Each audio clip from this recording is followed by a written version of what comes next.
Shalom, saudara dan saudari yang terkasih dalam Tuhan kita Yesus Kristus. Marilah kita luangkan waktu beberapa menit untuk berkencan dengan Tuhan saat ini, agar dari hari ke hari kita semakin dekat dengan Tuhan, sehingga hidup kita semakin diberkati dan menjadi berkat. Bacaan dari Injil Lukas bab 19 ayat 6. Lalu Sakeus segera turun dan menerima Yesus dengan sukacita. Demikianlah sabda Tuhan, terpujilah Kristus.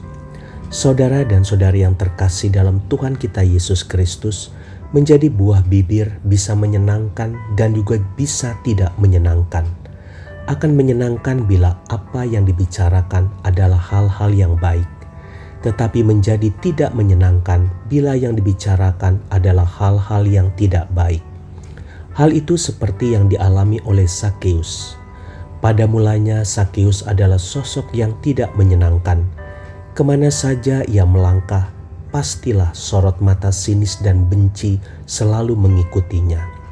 Itulah risikonya sebagai seorang pemungut cukai.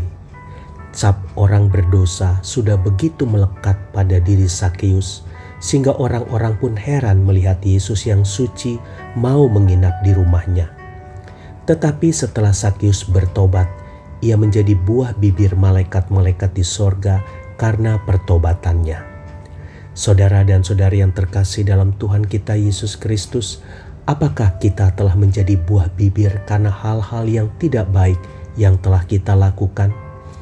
Kita tidak akan dapat meredam semua pembicaraan orang yang jelek-jelek tentang kita, kecuali kita mampu menghasilkan buah roh yang baik dalam hidup kita. Kita tidak akan mampu menghasilkan buah roh, kecuali kita menerima Yesus dalam hidup kita.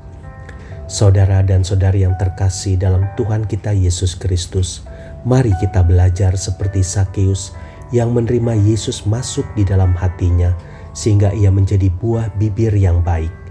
Yesus akan mengubahkan kehidupan kita sehingga kita yang tadinya selalu menjadi buah bibir yang jelek karena sifat kikir, pemarah, suka gosip, suka berdukun dan sebagainya akan diubah menjadi baik.